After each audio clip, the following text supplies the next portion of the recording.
Happy Valentine's Day. Bye. I am so excited to be here today with Yann. If you don't know him, you can get to know him on the website and get to know him a bit more in our holiday episode. But also, we had a solo episode come out with Yann as the guest, so you can get to know him and his backstory a bit beyond just being my Hmm. unpaid intern, which I am forever grateful that you are. We're entering year two of We Cultivate the Pod, and we're really starting to imagine a little bit more the stuff that we can experiment with, the new sort of formats that we can introduce to you, our audience. So today, in the spirit of what will soon be Valentine's Day, we have a lot that we could talk about. Not only about love and all the things to do with the sort of feelings around it. Why are you laughing at me? But I also feel like it's a great opportunity to talk a little bit about our relationship a bit more. I do keep this stuff fairly non-personal, we'll say, but we are not from the same country. We are not from the same culture. We don't have the same maternal language, tongue. We don't have kind of the same background or backstory at all.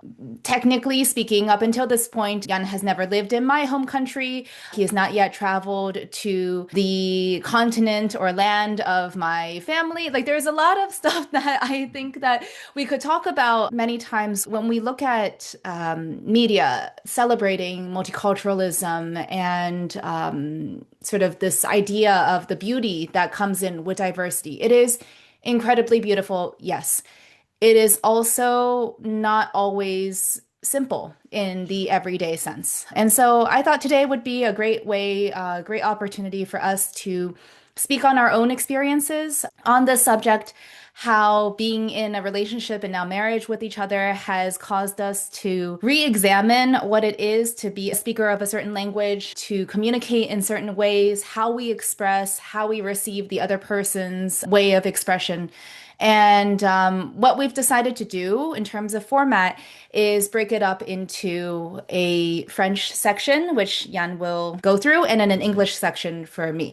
Let's just put this out there. It is very challenging to do not only a bilingual episode, but one where when you're producing and editing and stitching everything together, doing captions if need be, it is complicated given the fact that our audience is predominantly English first. We'll say it, in that way. But I don't want English to be sort of the barrier to someone expressing. So I'm brainstorming. I'm thinking about ways to make sure that our guests of all sorts can find ways of expressing in ways that are most natural to them. But I also want to make sure that we find that balance with our listeners. We've prepared a couple of questions that are in both languages. Again, transcript, translation will all be available online. Make sure that you are looking on the episode page. We are going to answer them separately and we'll kind of come together to process reactions at the end.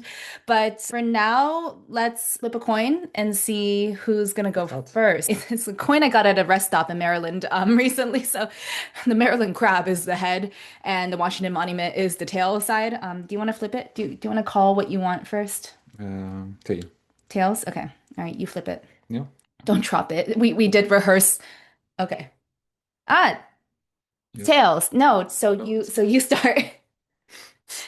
Say you'll Okay, so you're starting. Okay, so Jan will go first. If you don't understand French, totally, it's okay. Just go online and look at the translation, and then just kind of fast forward ahead if you want to my section. But I will put you on the mic now.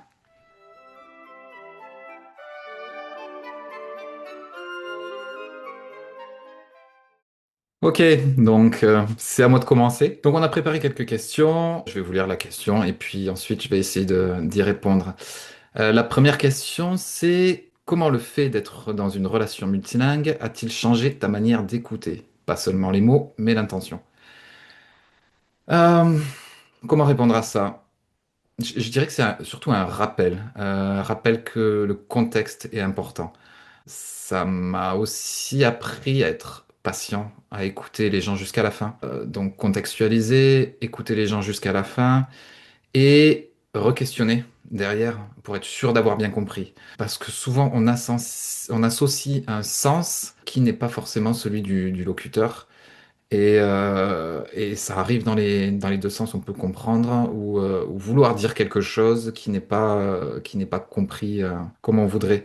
Donc ça m'apprend aussi à être un peu plus tolérant, plus à l'écoute du sens général, à accepter aussi les erreurs de langage, de choix de mots, etc.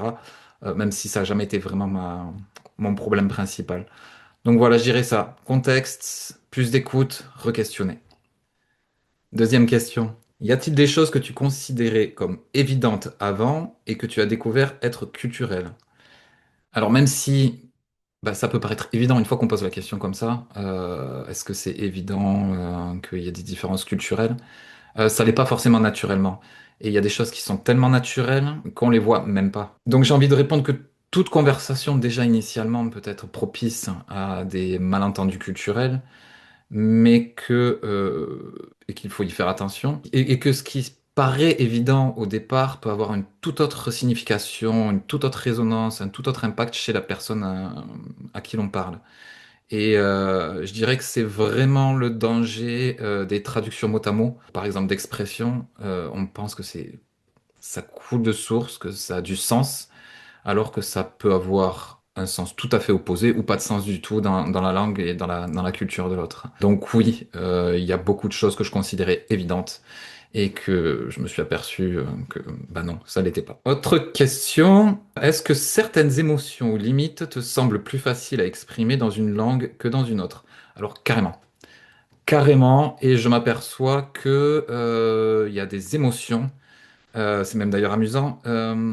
Quand j'ai de l'admiration ou de l'étonnement ou un plaisir particulier, ça me vient assez facilement en anglais, contrairement à ce qu'on pourrait croire. Non, ça me vient pas forcément en français, ça me vient plus facilement en anglais. Et inversement, pour d'autres choses peut-être plus profondes ou plus complexes, ça me viendra plus facilement évidemment en français. Quelque chose que j'ai remarqué aussi, c'est que dans les conversations, j'ai quand même nettement, et je pense que c'est très commun aux gens qui pratiquent d'autres langues. Je me sens beaucoup moins intelligent en anglais. Ça me paraît assez naturel de dire ça, mais ça me paraît aussi important de le souligner. Une autre limite que je vois avec l'anglais pour moi, c'est quand il y a plusieurs conversations en même temps. Par exemple, dans une soirée où plusieurs gens parlent. Évidemment qu'il va m'être très difficile, enfin, ou plutôt assez difficile, de raccrocher une conversation qui est déjà en anglais et dont je ne connais ni le contexte, hein, ni rien, donc ça va me prendre beaucoup plus de temps. Alors qu'en français, ça va être assez facile pour moi. Je suis pas quelqu'un de timide, je suis quelqu'un qui contextualise assez vite.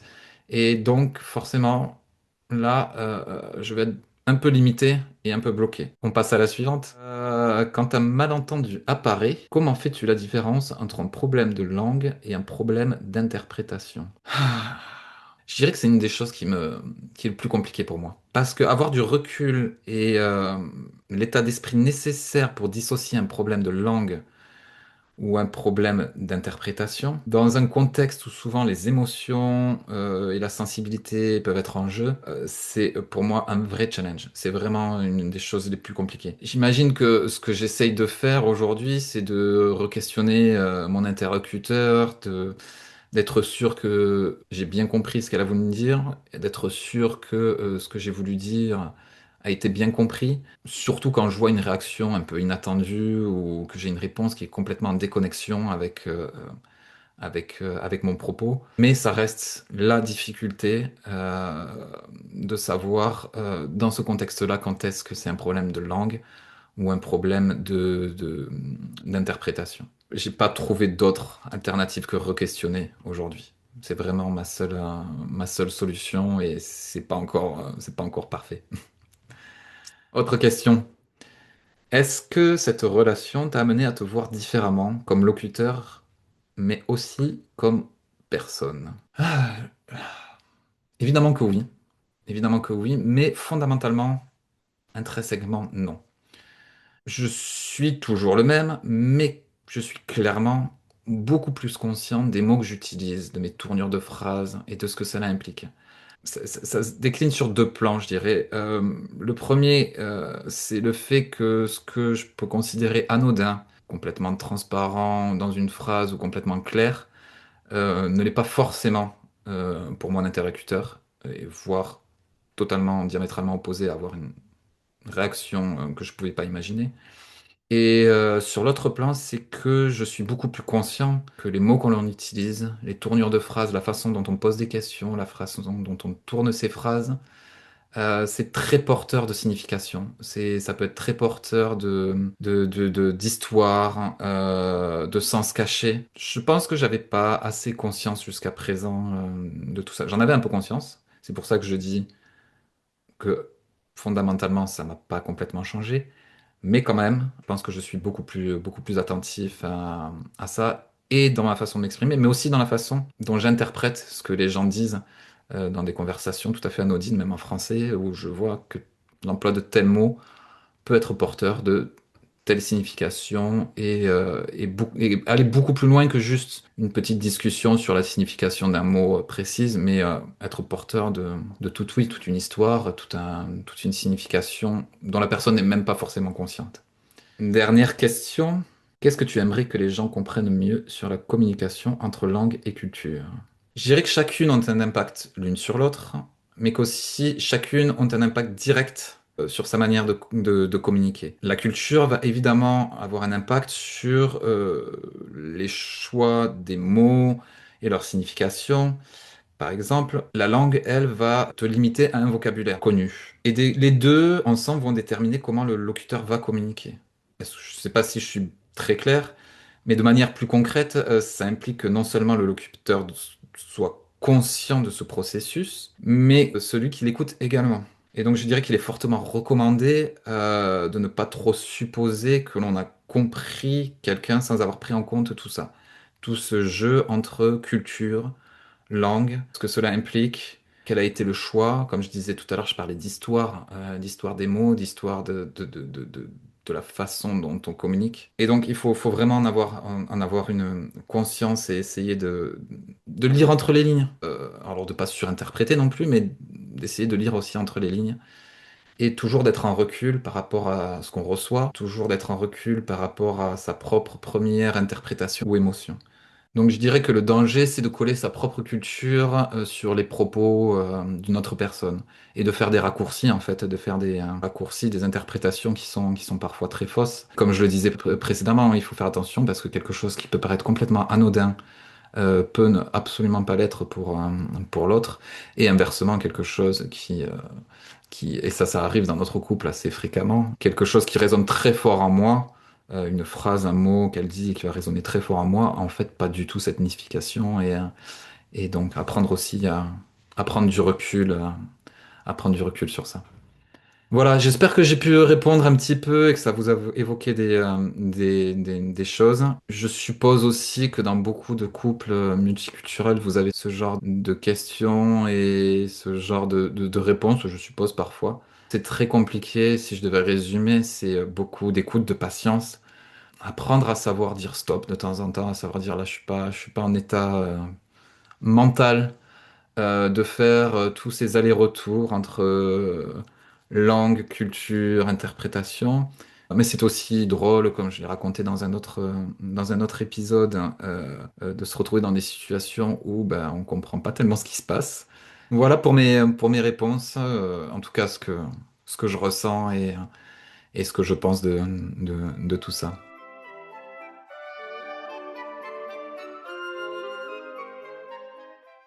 All right, my turn. Now, see, I didn't want to know Yann's answers because I felt like they would bias mine, but it's not like I prepared mine either. So this is going to be quite in real time, as everything is. First of all, how does moving between languages affect how I or one expresses care, disagreement, or boundaries? Personally, in my relationship with Yann in particular, I feel that we sometimes have to be a little bit kind of detached from the language and kind of see beyond it and look at the person. Because sometimes when we are speaking in different languages, so if I'm speaking in French or if he's speaking in English, potentially one person's going to misinterpret or misunderstand what the other person means simply because that person is not speaking in something that they grew up with. And as a result, if I filter it completely through my like mother tongue brain, I might be like, wow, that was really rude, or I don't know, that was really mean. And we do have those moments. I feel like the huge challenge for me and the responsibility of being in a couple like ours is needing to make sure that I still keep my eye and my focus on my partner and understand who he is irrespective of what language we're using. Even if how he expresses does not conform, let's say, necessarily to the rules that I might impose on a speaker of my own native language. I hope that's somewhat clear for people listening to me. But yeah, I think it's really tough. I think that how I express care or disagreement, I think that sometimes we have to go back and forth and do more checks because we're just not sure sometimes. Number two, what cultural assumptions about communication have you had to actively unlearn? A big difference for me, again, moving abroad, living in other countries. France is not the only country that I've lived in before. And I would say that something I maybe took for granted is how much a society's kind of status quo baseline or the communication culture might influence how I see multiculturalism. When I talk about cultural assumptions on communication, I didn't know how many people, even if they came from very diverse backgrounds, when I was living in the States, I didn't realize how much of that was them scaling their communication to what we consider appropriate or good or professional. I'm doing a lot of air quotes if you can't see me in the US. And I think that I had to really check my own biases on this when I started living in other places, having to check myself on did I think that somebody was inherently rude or too forward or out of line or this and that simply because I was scaling it also to my perspective as someone who had been born, raised, educated, but also had spent many years working in the US? Was I, even as someone outside of the US in the English language, scaling everyone's communication to my US standards? Or could I, again, detach from that? And I think I really did have to actively unlearn what is the US-ness or the US flavor of the English language because many different countries speak English. And one of my very first experiences working abroad was in Malaysia, which is an English speaking country. It is not the same type of English that we might find where I'm from, but it is still English nonetheless. And I really had to unlearn and recalibrate my understanding of and my expectations of a language and detach it from my home country and really, really check myself on what did I expect from the other person in front of me? I expect that they scale themselves to me and what I would consider normal or appropriate. And I think that that jumps another barrier once you enter into new places, into new countries, new societies, speakers of other languages who are using language as a tool to communicate. It's what really drove me to, I think, invest more in myself, getting my certification in English as a foreign language, teaching it, instructing it, getting deeper and working with clients, how they would communicate across teams, like all this stuff. I think I had to unlearn it for myself first in order to feel like I could be more effective for other people around me. And to, okay, this is Valentine's Day, so I'm trying to like put it back into romance. But I think that where it concerns Yann and I, we don't have the same baseline with each other's language. And because of that, all of these assumptions that unless you work to recognize and unlearn or relearn for how your partner expresses, you're going to run into some issues. And we definitely have had them and we still have them today. So, Okay. How do you tell the difference between a language issue and a deeper mismatch in meaning or values? Oh God. This is where if you've studied some psychology and if you were someone who takes an interest in psychological topics, you will understand that language, communication, expression is just what we see on the other end of thoughts and feelings and emotions and logic and otherwise. So when I first met Yann, and to be honest, right now we're releasing this in February 2026. Yann and I didn't meet each other until only a couple years ago. And granted, it's been definitely a huge journey since then. This is the first relationship for me where I've really been challenged to find what I know to be true about humans and trust that at this point in life I have gone through enough. I have been in enough relationships and I've met enough people to understand what is or how to read one's character. In the beginning of a relationship, when you're just starting to meet someone, you are a little bit like, is this person like pulling my leg all the time? Like, come on, it can't possibly be a language issue every time. Like, he's just probably crazy. Like, that's the easier thing to think about. And I think if you've also had a history of, like, obviously, both of us had histories of relationships where things did not turn out well, and you meet someone and you feel really strongly for them, but then you're like, come on, like, it's impossible that these disputes are coming up. And so that's where a lot of this inner work, self-awareness stuff, not only do you trust your own gut, but how much of this is actually your skill level of discernment coming in to say, my brain is kind of flagging something, which is not a wrong thing, right? It's good to be like, hey, potential red flag coming on here. Like, why do we keep having these little arguments? But then I think it's on both people to be doing the work with each other to sit down and to really unpack how come this happened this way. And I think when the both of us met, we had never had a relationship like this. I'll be really, really honest. If you want to know Michelle's personal dating history, like it's been very diverse, but it's been also different in many ways. A lot of it was scaled again to like people who were based, like who had already been living in the US. So even if they were from other parts of the world, they had already been working there, living there, like had adapted to how society works there. And I would say that it was my first time entering into something serious in a country that wasn't my home country. I think especially as a female, you feel really, really vulnerable and you feel really like, I don't know if this is correct or safe or like what if. Had a bunch of conversations with a lot of friends on this topic, best friends at the time, male, female, whatever, like really, really there to support me and make sure that I had my head on straight. But I do think that there's no direct way to tell a difference. Like even now, even if he and I have created controls to be like, hey, signal to each other, like we think this is like a language issue and it's not actually like a person issue.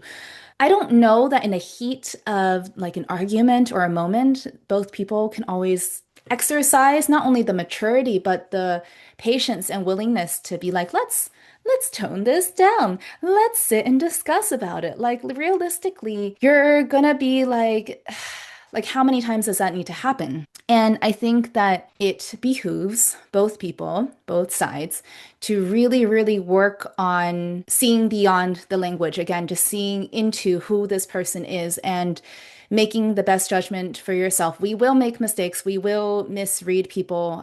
You will have mind fucks, for lack of a better term, like for like not understanding whether or not someone is actually there in your best interest, but you're gonna have to exercise your own discernment as we always do in life. So that's my answer for number three. Number four, has being in a multilingual relationship changed how you relate to your own voice or authority? I now have a podcast. So I'm gonna say, yeah. I had no idea that I cared so much about this. I guess I did because I would be that person, like, you invite someone out, your coworker, friend of a friend, to drinks, and there's always that person who's like very passionate, talking about how everything connects. I'm probably that person. I'm probably the friend of the friend who you're like, oh my God, I can't believe she talked for so long. But I think I didn't realize for myself how much I had to say on it because I was not really taking notes as I was going through all my different experiences. Life was moving really quickly. I was both in half survival, half growth, half, I know it doesn't make sense, but half trying to build a career, build, I don't know, a network, that sort of life. And I think that could feel the beginning of something like that was inside of me and is growing. But it really wasn't until more recently that I felt like I needed to actually create a place not only for my voice, but for the voices of other people. And I wonder how much of my journey to this actually was also influenced by what I was living in in the early stage of dating with Yann, with growing our relationship, our understanding with each other. I think that there's always kind of a spark point for a lot of people when they decide to do something. This was not like some lifelong dream. Let me be really honest. I had no idea that this would be happening. And yet here you see me, almost every single day. If you see me on Instagram, I'm there all the time, just talking about how much this stuff matters. And I think once I realized it's like an everyday thing, I do think there is that direct connection between our relationship and what I'm doing here. And I think that's why even though it is somewhat personal, I do want to do this episode and share this with you all, just because I feel like this is all related. So, what has this relationship taught you about listening? Especially when understanding isn't immediate.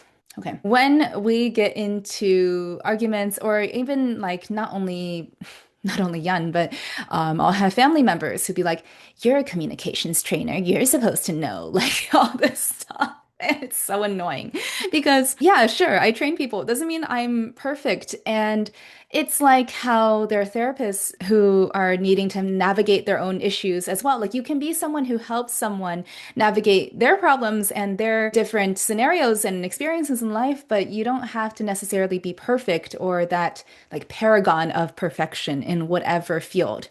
And I think that that goes and rings and holds true for listening. When I'm working with a client, I am probably not the same person 100% as I am in my day-to-day in my relationship. I have learned that I had a few blind spots. Being a good communicator is always something that you'll see across my resume, no matter what field I'm in, no matter what I've done, you'll see that it's something that has been very important to me. But I didn't really see where I was lacking personally until this this recent romantic experience and personal life experience. And I think that that's why being in a relationship with someone who doesn't share a mother tongue is very, very life-changing. I think that it makes you see yourself in ways you just could never have expected.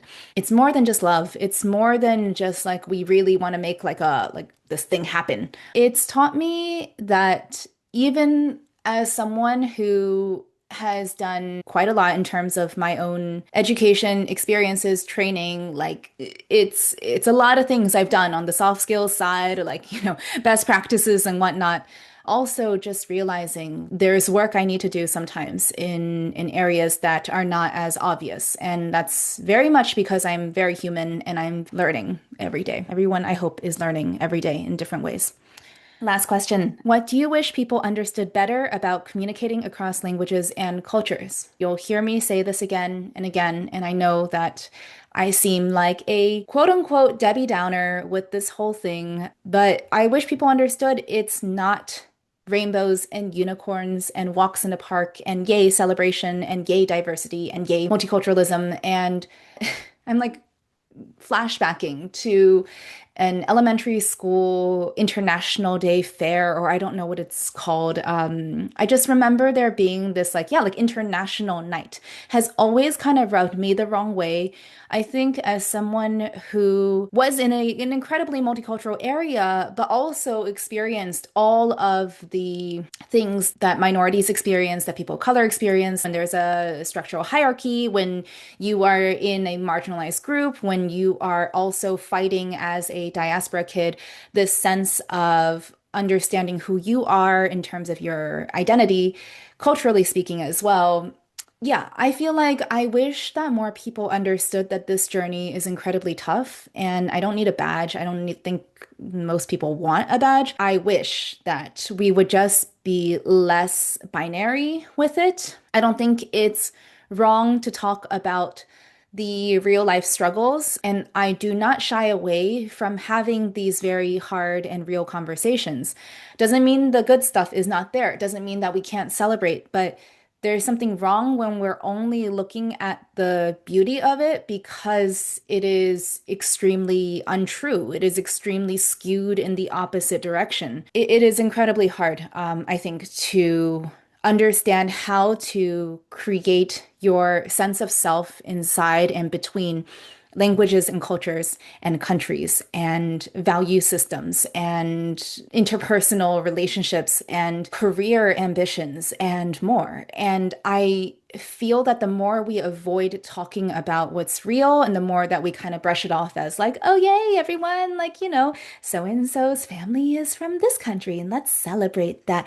Like, yeah, let's celebrate that. And we can also talk about how so and so is living something that like other kids aren't living at this time. Because just because you're from a minority group or just because you're not or whatever doesn't mean that you have an easy life or there's something very strange about the lack of nuance in the conversation. I wish that people would just understand that things can't be wrapped up in a neat bow, and they shouldn't be. I wish more people understood that we don't need to shy away from talking about this stuff, and that the more that we do, the more we're creating a disservice for generations to come, because the world is here. The future is now. We are already living something thanks to technology, thanks to a lot of things that are quite different about the last few generations of humans. We are going to need to figure out how to not shy away from reality as it is. So we're going to listen to each other's responses now and reconvene later for reactions. If you don't understand French, go online and look at the translation before you skip ahead to the next part.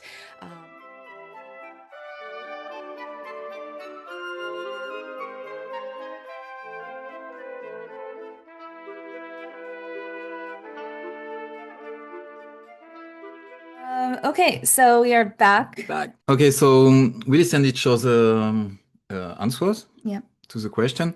What can I say? For sure, my first impression is that I have like a really less professional way to talk about these topics. Like it's more feelings I gave you, like, oh, I feel like it sounds professional in French, but not as much as it seems. And when I'm listening, Michelle, of course, I can feel that she's talking, it's a topic you're talking about, like all the time. And you probably, I don't know, thought about more than me. I don't know what's your I've feeling. definitely done like a billion more hours of podcast recordings compared to you. So that's Sure. not, I mean, it's interesting you say that because I don't think I have the same read on what I heard in your segment. I kind of felt like it definitely sounds professional. I mean, I would say that. Is it mostly feelings? I'm asking myself if I don't talk enough about my feelings. I just don't think feelings are really like the whole picture. But I do feel I'm like passionate. I just think I Yeah, yeah. channel it differently, maybe. There is something different about the way that we expressed it, but also really important to say our questions were not completely the same No. word for word.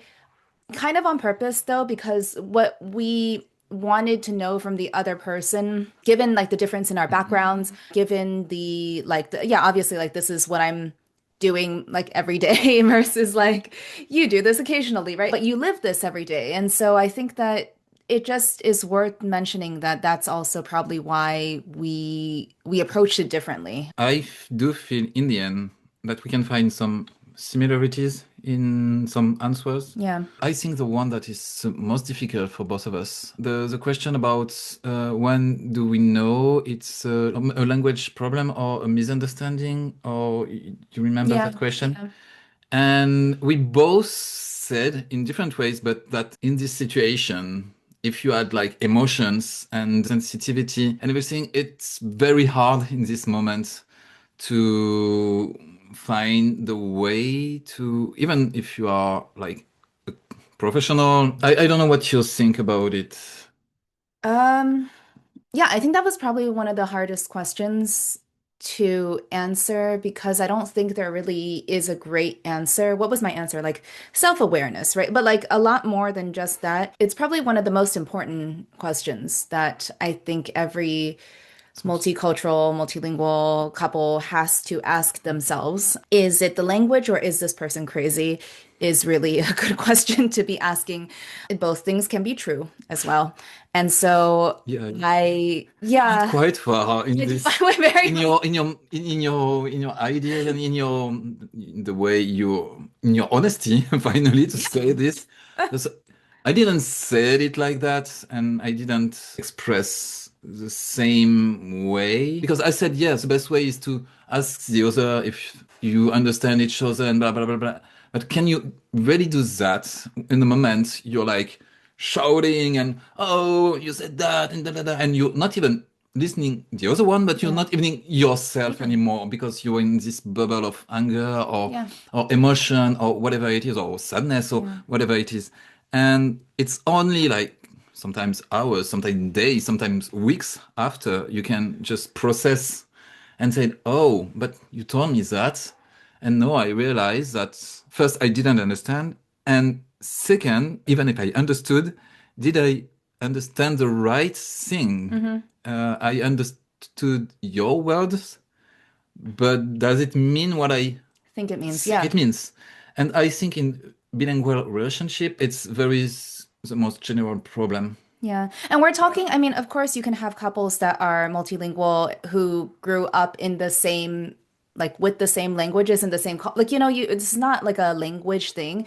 This is people who have come, like you, me, from totally Yeah. different parts of the world, different ways of expressing different languages at our base.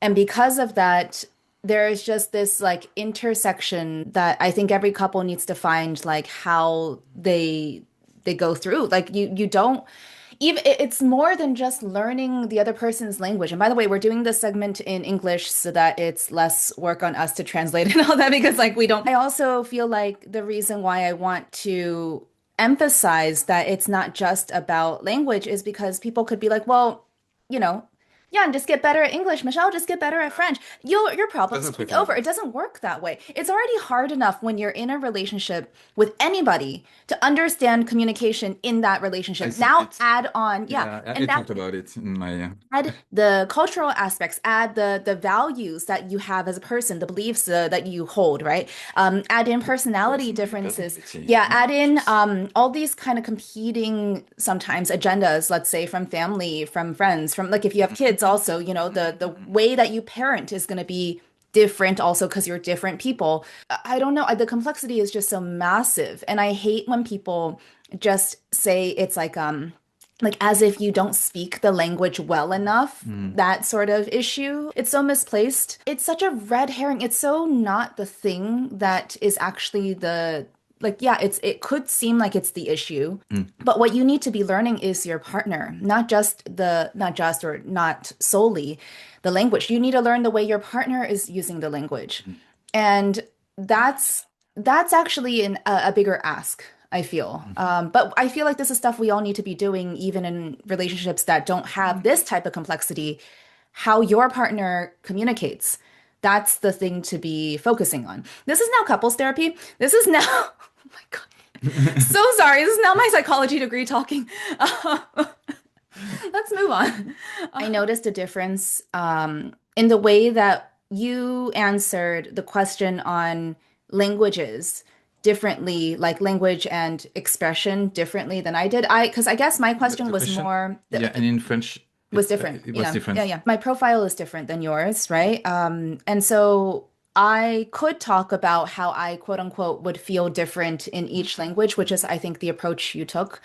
But it's not really about the language for me. It's and this question is written exactly in like the best way for me. It's about going between Mm-mm. languages. It's not just three languages, it's three totally different worlds, totally different access portals for who I talk to, what I talk about. And inside of those individual portals, there are like infinite variations as well.